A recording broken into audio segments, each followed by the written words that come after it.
Hello busy people, welcome to it's my special. నేను మీ నిఖిత. ఈరోజు మన అదిరిపోయే వీడియో ఏంటో తెలుసా?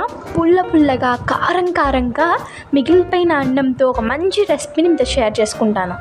స్టవ్ ఆన్ చేసి ప్యాన్లోకి ఒక 5 నుంచి 6 టేబుల్ స్పూన్ దాకా నూనెని వేసుకోండి. ఈ నూనె కాస్త హీట్ ఎక్కిన తర్వాత ఇందులో తాలింపు దినుసుల్ని కూడా వేసుకోండి. ఇప్పుడు ఒక 2 పచ్చిమిరపకాయలు మరియు సన్నగా తరిగిన టమాటాను కూడా యాడ్ చేసుకోండి. ఇందులోని మనం ముందుగా కడిగి పెట్టుకున్న చింతపండును కూడా వేసుకోండి.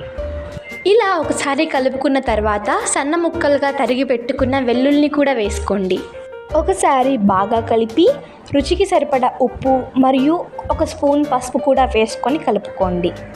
టమాటా బాగా మగ్గేదాకా మూత నుంచి మగ్గించండి. మధ్యలో కలుపుతూ ఉండాలండో, లేదనుకోండి అడుగంటేస్తుంది.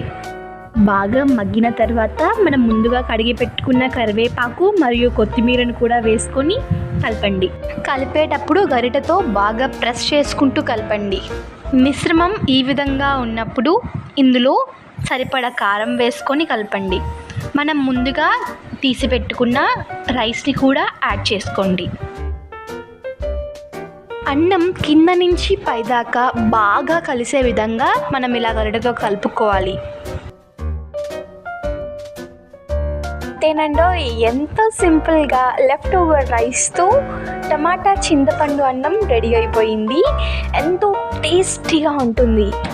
మా రెసిపీ కానీ మీకు నచ్చినట్లయితే ఒక చిన్న లైక్తో మమ్మల్ని ప్రోత్సహించండి. Just do subscribe please.